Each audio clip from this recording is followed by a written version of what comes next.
You know what the deal is. Recruiting never stops. We'll talk commitments possibly coming up and what Mike Norvell and his staff are looking at. Official visits underway, of course, here in the month of June. Seminoles Live right here at the Voice of College Football. Please lock it in. Before you do anything, just hit the like button. You know you're going to have a good time, so just hit the like button and settle in for the next 60 minutes. Leave those comments, questions there in the chat. Right next to me, we got Chris Frazier from Spear Addicts. Does a phenomenal job. Catch his work there on Spear Addicts. Got a show lined up for Thursday night, right, Chris? Thursday night, 7:30 Eastern time. We got, of course, big game James Coleman, Den Media Group. Get on over there. We will drop the links to both Spear Addicts and Den Media Group in the chat throughout the hour. James, how you doing? Good, man. Good day today. Good day. Good. All right, Chris, as has become the custom, we're going to give you the floor and let you run down where we stand on official visits and what you're hearing. Oh, yeah. So it was a really cool weekend this past weekend. I'm not going to talk too much about the guys that showed up, and I'm actually not going to say any names, period, really. But there was 2 silent commits that pledged Sunday for Florida State.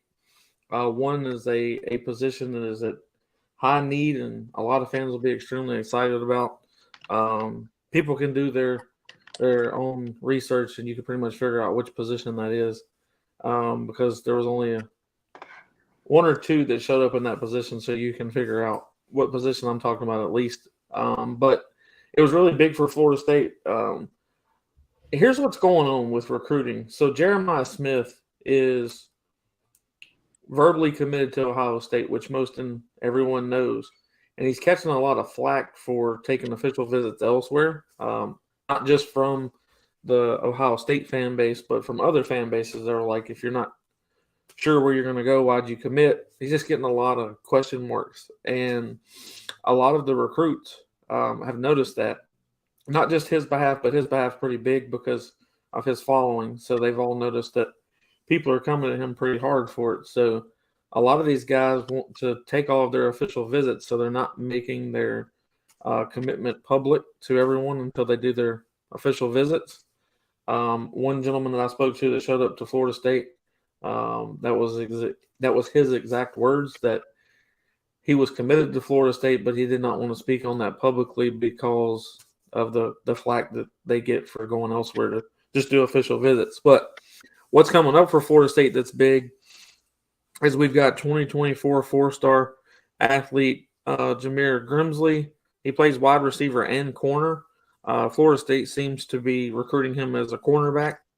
He'll be here June 11th through the 13th. We've got 2024 4-star cornerback Kai Bates. He's on his official visit for June 11th through the 13th. And then Florida State's got the number 1 prospect for the 2025 class, 5-star offensive tackle David Sanders Jr. He's to visit FSU on June 9th. That's an unofficial visit. And then the 2025 4-star running back Alvin Henderson, he'll be on his unofficial visit for June 9th through the 11th. And then 2025 4-star cornerback Chris Awald Jr. He's a Michigan commit, but he'll be on FSU campus June 8th. And I know that Pat Surtain really, really likes this kid. I don't want to say that he pulled strings to talk him into coming to Florida State, but there was definitely some sweet talk that came through from Coach to him to get him to come down and at least check it out. He's got plenty of time before he makes the decision of being a 2025 classman, but there's certain guys that Pat Surtain's going after in every class. Almost every one of them, if not every one of them, have a particular measurable. He likes the 6'2", 6'3", 195, 205 range, and he's very specific on that range. Almost everyone that's on the board, that's what he's going after. And then you've got James's protege, I guess I should say, 2025 5-star wide receiver Jamie French Jr. He'll be here June 9th. And then you've got 2025 4-star safety Hilton Stubbs. He'll be on FSU's campus June 10th. And then Drake. June 7th, you've got the big man camp, the 7-on-7 camp, June 9th, the QB camp, June 10th, the elite camp, and the June 11th mega camp. So Florida State's been extremely busy. They were at a camp this past weekend, and now we're fixing to run into the 7th, 9th, 10th, and 11th, all being really big camps, especially that mega camp. There'll be quite a few recruits show up from all different classes. But Florida State seems to be doing a really good job on the recruiting trail. We've heard that C.J. Hurd could potentially switch over to a linebacker. He's kind of in that size range. He's being recruited as a safety, but some people have started saying that he played linebacker at times and did a phenomenal job. And I was kind of wondering why Coach Randy Shannon was talking to him as much as he was. And I think it's because they might transition him over to the linebacker position. That's not 100% factual. That's just talk. A lot of people are wondering about his recruitment period because it seems like Pat Surtain is starting to bring a lot of safeties in, and he's kind of wondering where does that put him. He's a 3-star safety, so he's wondering, does that mean that I'm not a take anymore? Are we moving on? Do I need to be taking visits elsewhere? And I think both coaches set him down to explain why he was definitely a take for Florida State and all the things that he could do for Florida State. So I think they did a good job at making sure that he knew he was wanted. But the biggest thing that I can say for Florida State right now is what they're bringing for the 2025 class. I know that's moving forward a class, but that's how far out Florida State is in front right now. They've got the kid from Birmingham, Alabama, Spain Park. He's the number 2 defensive end in the country, Jared Smith. He will be coming to campus very soon. I can't say the date. And then the number 1 defensive end, Zion Grady, will also be coming to campus. He'll be here for the elite camp. So Florida State's starting to bring on some defensive ends and defensive tackles where a lot of Florida State fans and James and I both have criticized, like, we don't look like we're recruiting that position all that great. And I was pointing this out on a space today. Year 1, Florida State threw all of their resources into the offensive line. And they based that off of, look at the DB room when you had Travis J., Brownlee. All these guys were considered blue chip players. And when you looked at the offensive line, there was a huge lack of blue chip players. So it's like they threw most of the resources to Alex Atkins, and he started recruiting extremely heavily on the offensive line. And then you move it over to this year, it's like they're going to do this 2-part resource situation. You're going to take position players from other spots, but you'll see who they're heavily after. Like this year, Florida State's heavily after the DB room. They're pulling in as many safeties and as many corners as they can to try to recruit. And then on the opposite side of the ball, they're pulling in, I think we've got 4 or 5 total wide receiver recruits that are verbally committed, and we're steadily recruiting that position. We haven't slowed down at all. We haven't stopped. We've got Jeremiah Smith that's coming on June 19th as a solo visit. What I mean by that is he's coming on a Monday, and it's just for him. Like, this is all about him. So you've got JoJo Trader that's going to do something similar later on in this month. And both of those are top wide receivers, Jeremiah Smith being the number 1.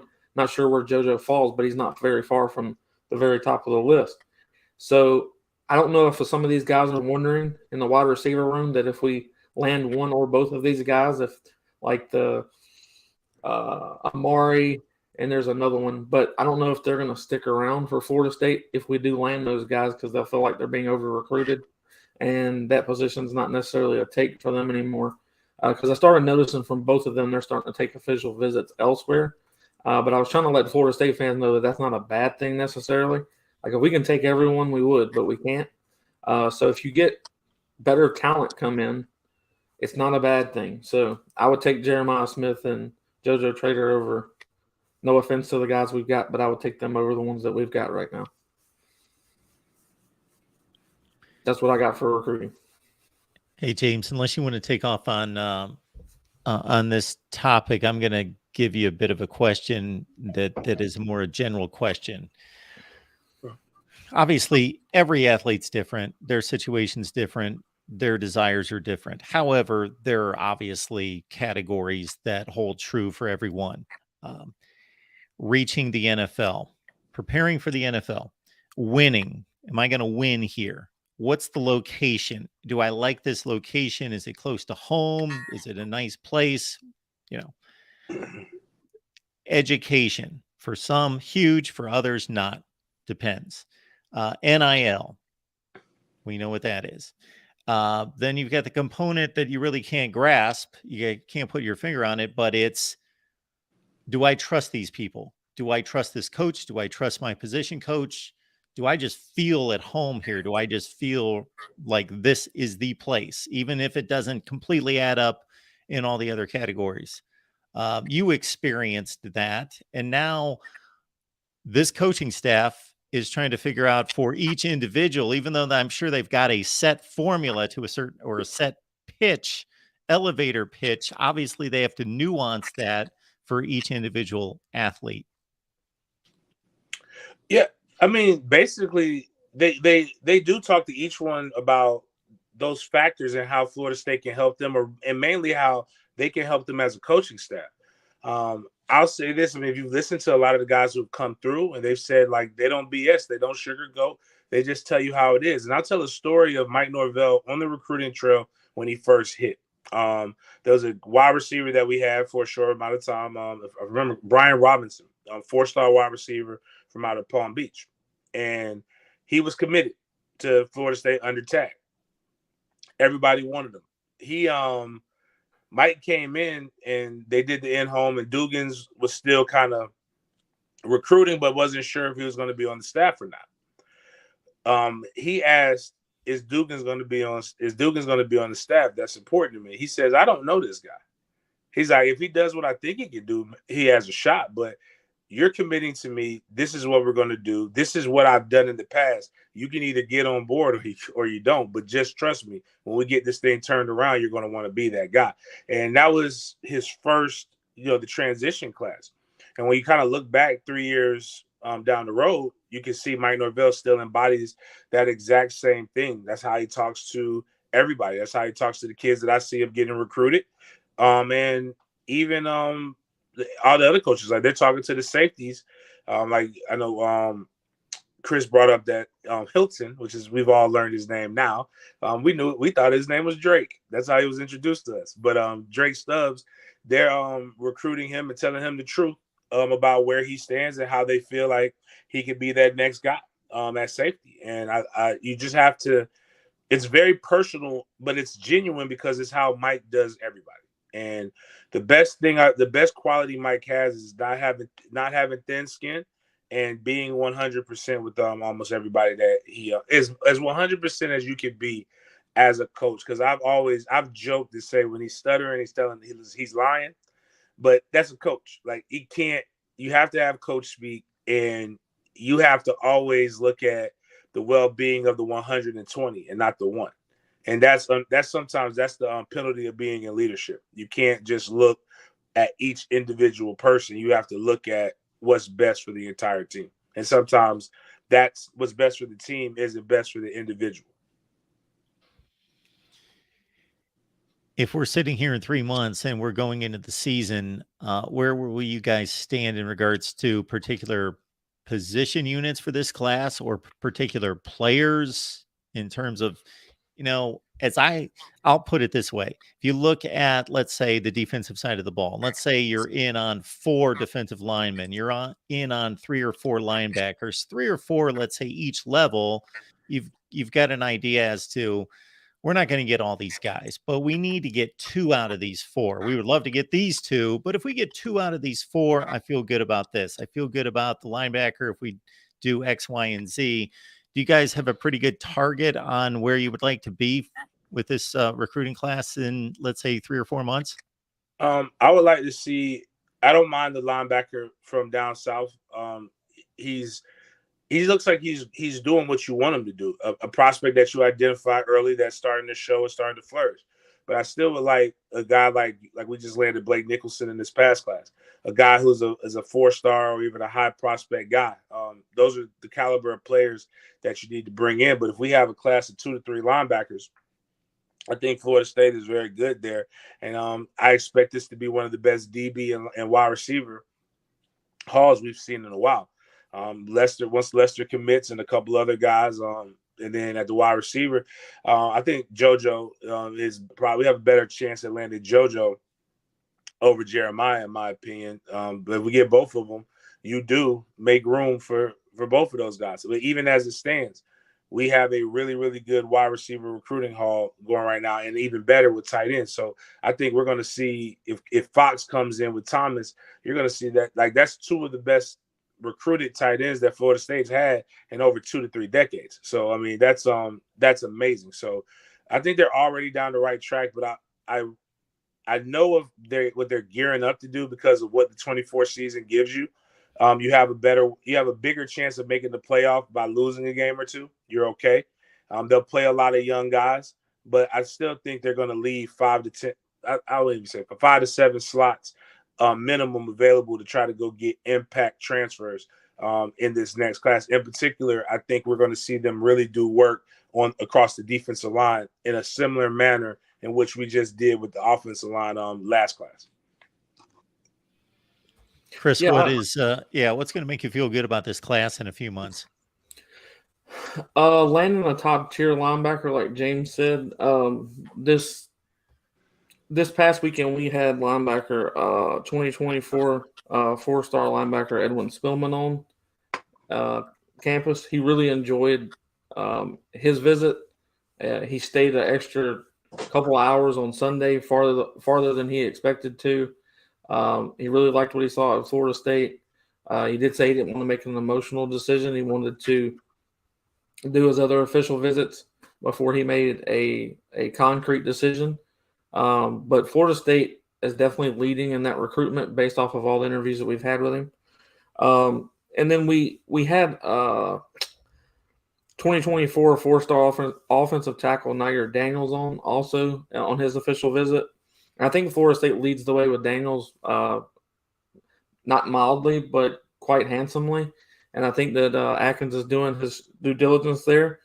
And a lot of people started asking me this question about the running backs because we've already got Cam Davis out of Georgia, who's a highly talented guy. And obviously he's a huge get for Florida State in the running back room. But if you look at our running backs through the totality of what's still going to be here in 2024, even when he's to come in, Florida State's trying to take 2 running backs. So they had Christian Clark on an official visit this weekend, and he's another top-tier guy. So people were asking me that question, do we expect a lot of guys to leave and stuff to that nature? And you can't wait until people decide to leave to go after the recruits because then it's too late. They're not leaving this year. So if you don't go after this guy, you can't make up for it later on. But what I think Florida State's doing right now, I think they've fell to like 9th or 10th because there's been some schools get some verbal commitments over this weekend. I think that Florida State, with the guys that I know that are silently committed and the ones that we anticipate that are going to commit, and I take that and half it. Like, I never think that we're going to get the full realm of guys that have said they're silently committed, and I don't take the full realm of guys that everyone expects us to get. So I cut that in half, and then I put that in as far as the numbers go, and we should have a top 6 or 7 class. That's where we should fall, even if we get half of those guys. If we get more than half, then we fall a spot or 2, 5th, 4th, somewhere around there. So I think this will be the best class that Coach Norvell has landed as a head football coach, period, which means the best he's done at Florida State as well. And I think that what they've done so far in recruiting, we did those numbers on an episode not too long ago. We were talking about how much Florida State spends versus other schools. And Alford had kind of made a statement to me that the numbers were going to look a lot different for this year versus the past years. And that's a good thing because Florida State did a lot of money toward these next 2 or 3 classes. So they're spending more money on recruiting than they have before, which is nice. So I look forward to seeing what it gets done. I don't necessarily think spending more money gets you more guys, but at least it gets more guys there to see you. Folks, we've got an Amazon link. It's in the description section. This is what the deal is it doesn't cost you a penny. And it's the same exact shopping experience. I've tried this out with probably 5-10 different friends and said, use this Amazon link. Let me know if there's any issue with it. No, it's exactly the same. So it's exactly the same shopping experience. Doesn't cost you a penny. You can grab the link in the description section below. Put it somewhere, please, where you will remember it when you do some shopping on Amazon. All right, leave those comments and questions. A couple people had mentioned, and I recorded a segment earlier today on Clemson. They did reel in 3 top commitments just in the last few days, a couple wide receivers and a linebacker, and Sammy Brown out of Georgia. That has to catch your eyes to a certain extent. Yeah, they just flipped a guy from Florida, wide receiver. Florida feels confident they're going to have a couple guys to replace that.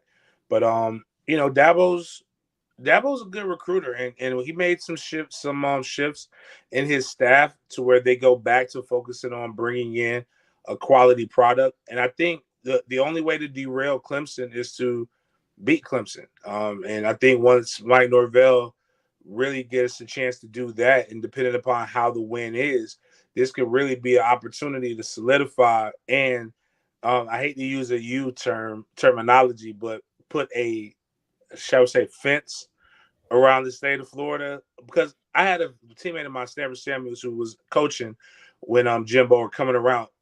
During Jimbo's era, before he kind of slacked, kids left, but Jimbo got whatever he wanted out of the state of Florida. And that's where I think we have to take advantage of this year. This season isn't just about winning a championship. That is obviously imperative. But even if you're 10-2 regular season, which I still believe would be a sort of a disappointment, but if it's an exciting 10-2 and you're putting up points and you're doing your damn thing, you're going to make everybody have to give you even more focus, more looks than before. And I think Mike will, and if they go 11-1, or if this is a playoff contending team in the short-term future, Mike Norvell will be able to get whatever he wants to get out of the state of Florida before they got a chance to leave.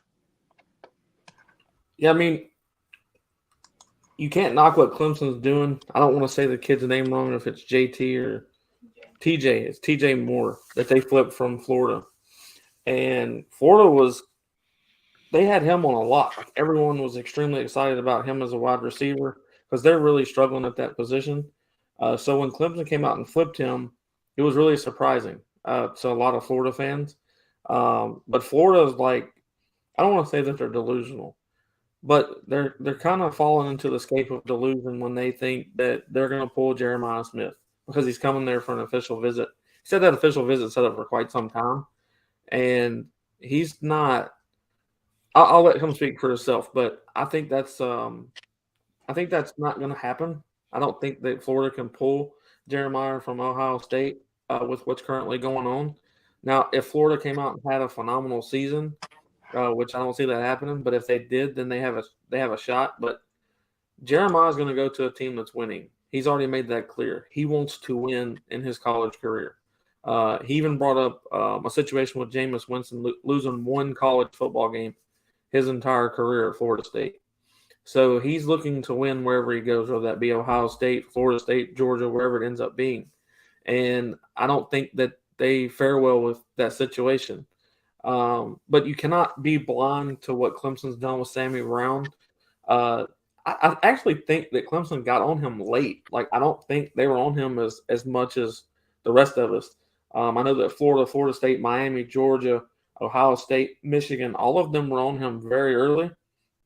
And he one by one eliminated those schools. And then somewhere along the line, Tennessee and Clemson came in, and Clemson did whatever it took. And you have to give them a tip of the cap because that young man was hard to impress from everything that I've heard. And whatever they did impressed him to the fact that on his official visit, he said, I'm committing here.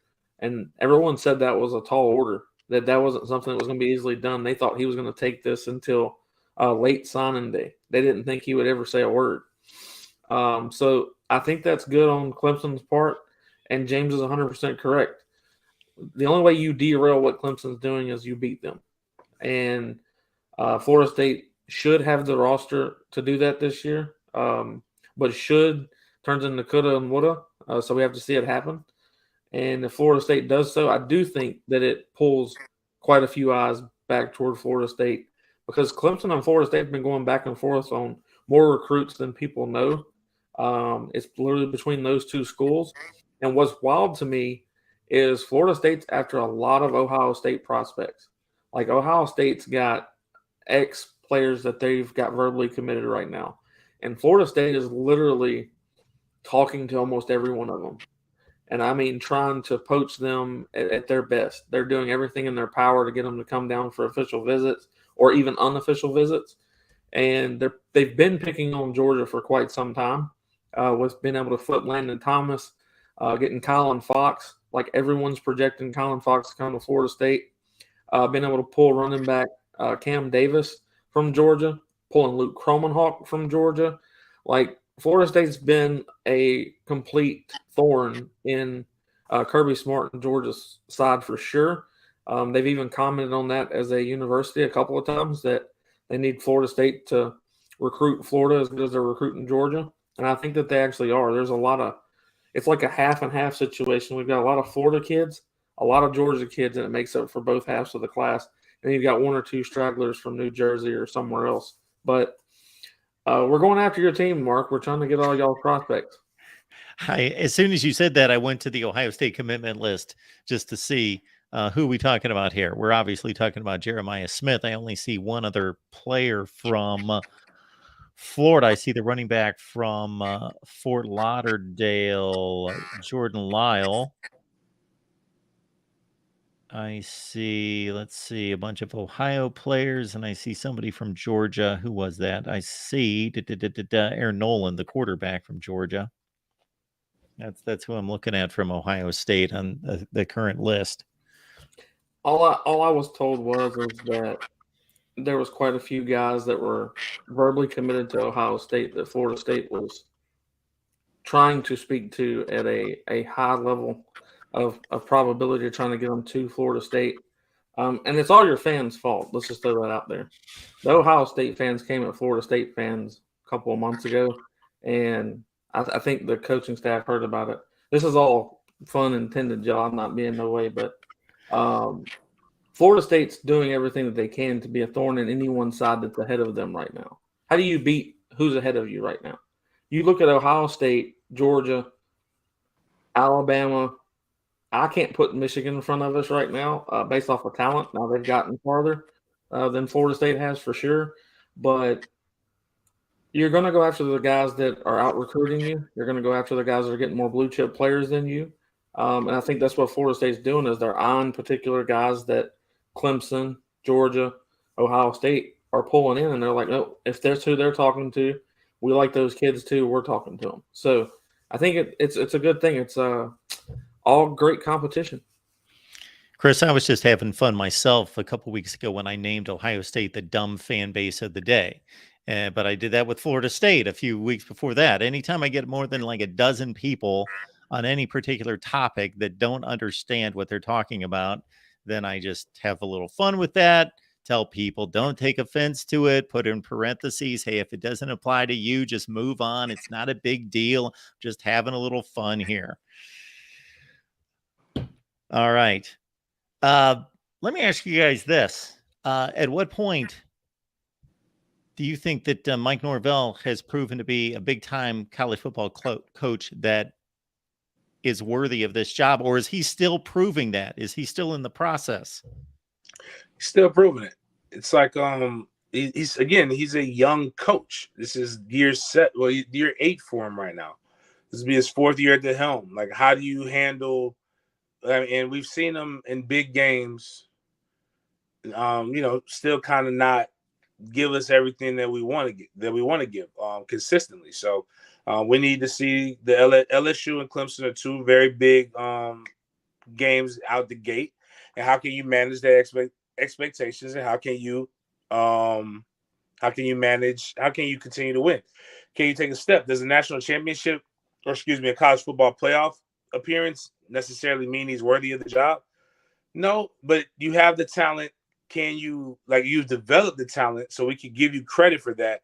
But can you take the talent to the next level? To use the NBA for an example, when you think about the Golden State Warriors, everybody thinks about Steve Kerr now, but very few people remember that Steve Kerr didn't build this team. He's just the one that took them from first round of the playoff exit guys to NBA champions, and that's what we got to see from Mike Norvell. Is, are you more than a developer? Are you, to you quote my favorite movie of all time, Godfather? Is he a wartime consigliere, or does he have that? And that's what we'll find. We'll find out this season. But I think as of right now, we went from me having to convince the entire fan base that we could win 9 games. Like, I remember yelling at people and be like, I think I've done it on this show, Mark. Be like, how can you not show me the people like, oh, you're gonna win, you're gonna lose 5. Show me the 5 games we're gonna lose. I was wrong about Wake Forest. I'll admit that. I thought we would beat Wake Forest, but everybody else I was right about.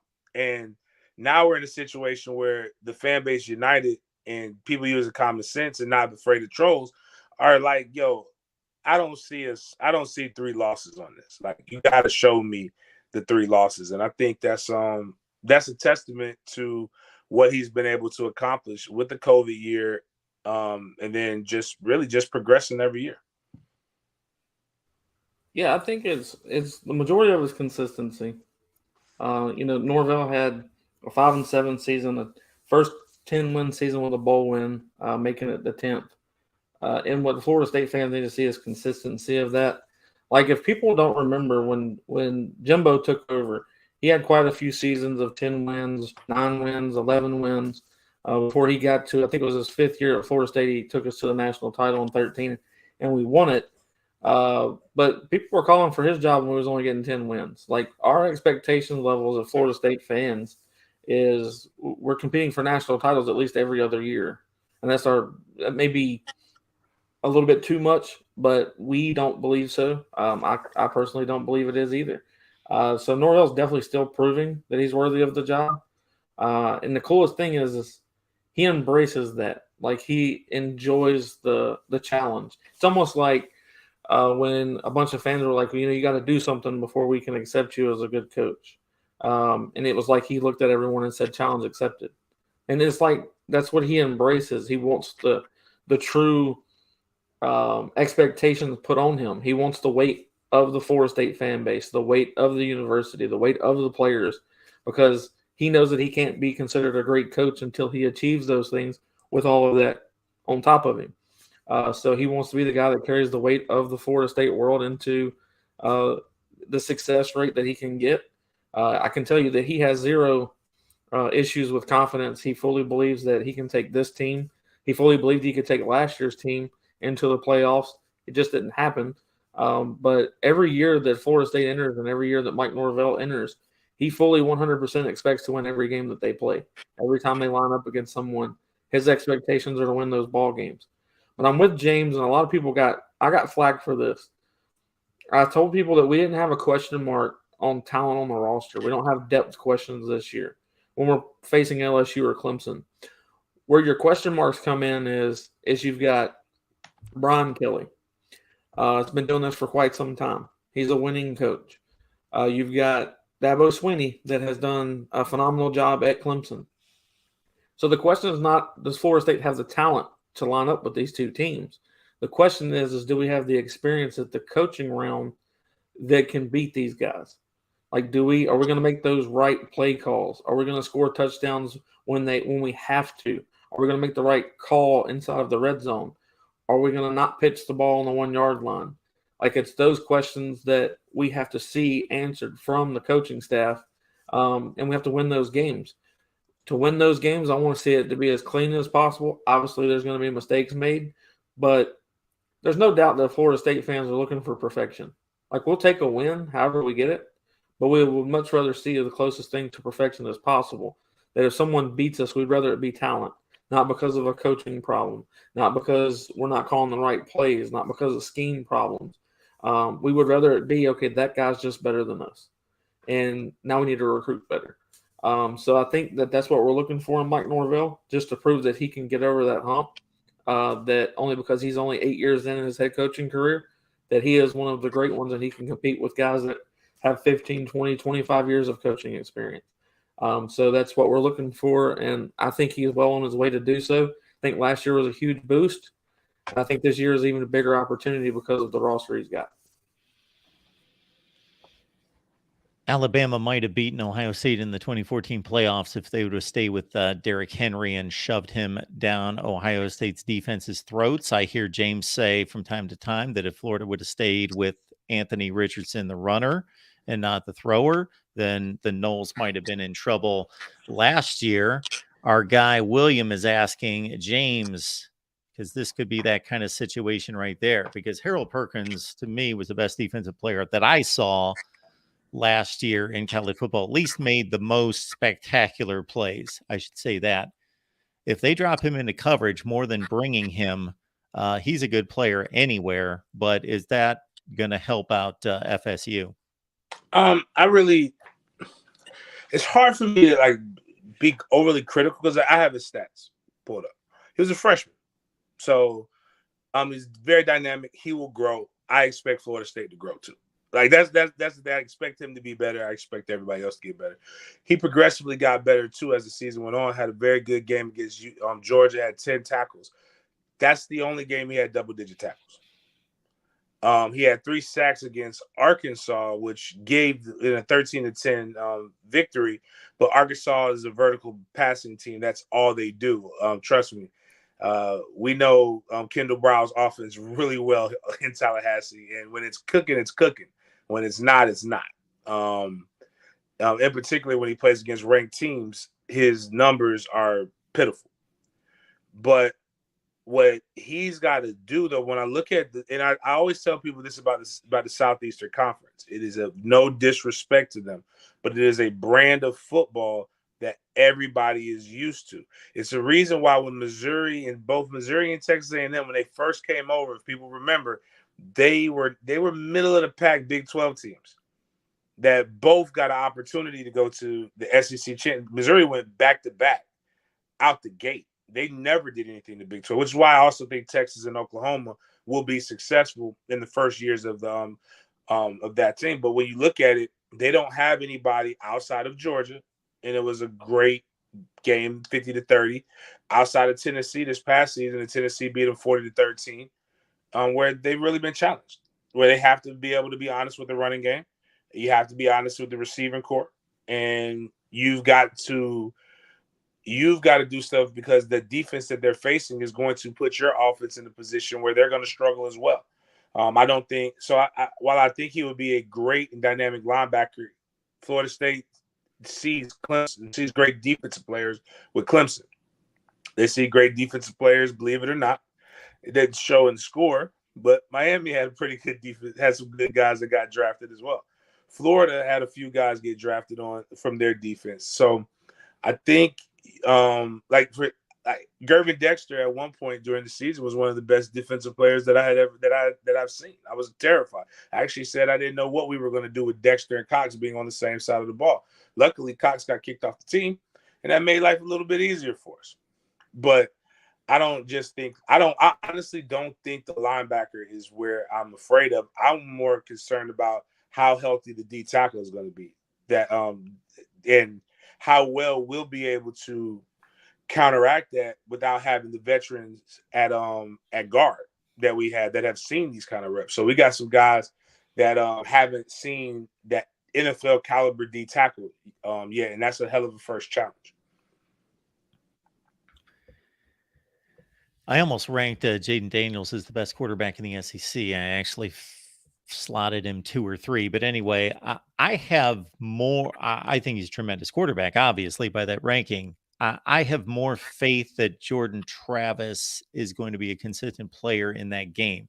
Like I see Jaden Daniels, he goes through halves and quarters where he's lost. He's throwing the ball into the stands. Since Jordan Travis became Jordan Travis, and he took one leap to the next level and then another leap to the next level these last 2 seasons, because he's not the quarterback he was by any stretch in 2020, because I didn't think he was a starting quarterback in the ACC at that point. Of course, technically he was. But now I see just not just a dynamic player, I see an extremely consistent player. Yeah, and that's what I think is consistent in the weapons.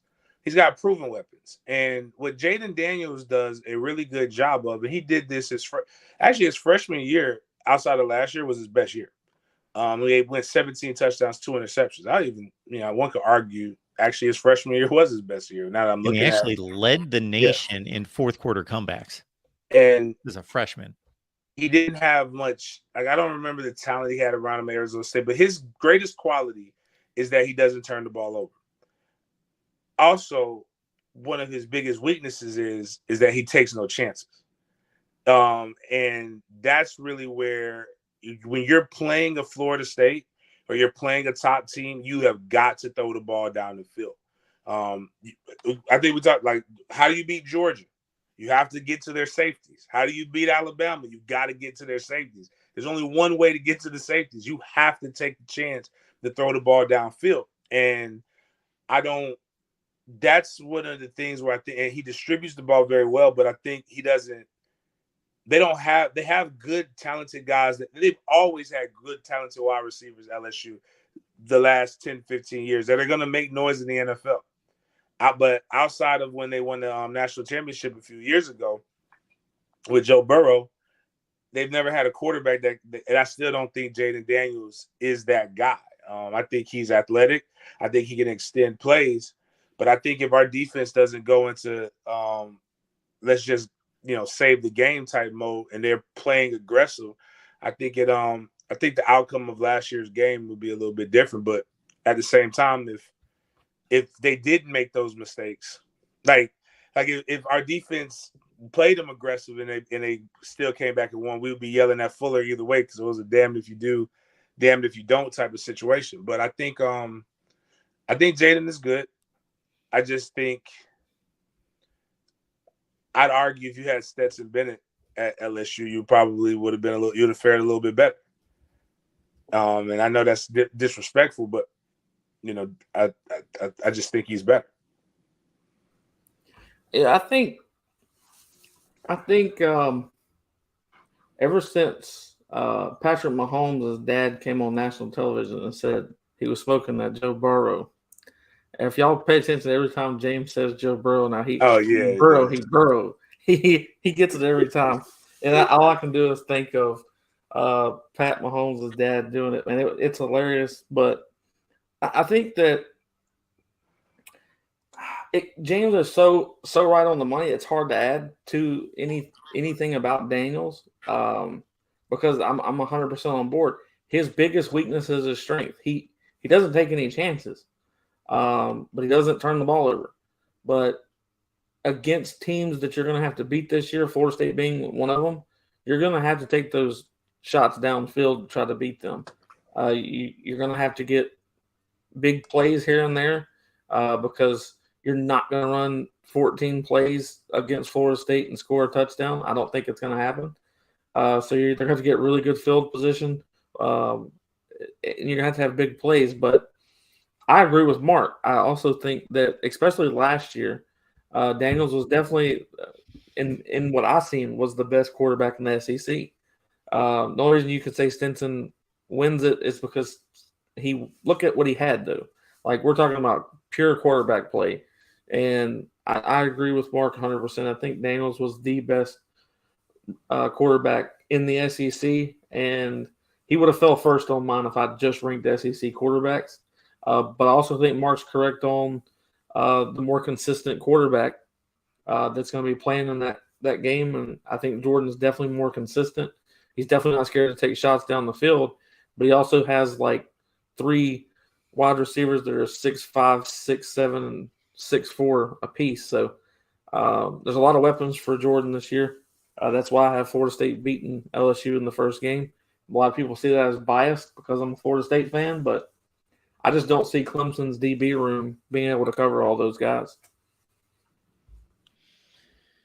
Jaden Daniels had a really good wide receiver in Brandon Ayuk, who's a bit of a freak that got drafted by the Patriots when he started at Arizona State. And then he had Frank Darby in the slot, who was there for his entire time. Good player. He didn't have like waves and waves of guys like he does at LSU, but in terms of two frontline guys, they were pretty darn good. Like I'm looking at like FSU where he did a great job extending plays with his legs. 114 yards rushing, but 25 completions, 34 attempts on 209 yards. If that were like 275, 300, you win that game. But you got to push the ball down the field. I'm looking at, he's got a lot of games where he's he's throwing almost 40 attempts for only 200 yards. And that's just like outside of Tennessee, but even in Tennessee, that was mop-up time, so you lost 40-13. That was probably that was one of your big ones. Florida was big. I'm just looking at he's not consistent with that 20 plus to 300 yard, 20 completions, 300 yards or more type game. Now, if he does that, man, he's going that again. Into his defense, it could be just like Jay Trav. Brian Kelly's a good coach. I think he will take a step in elite further. But I think what saved him against Florida State was that he wasn't a pocket passer.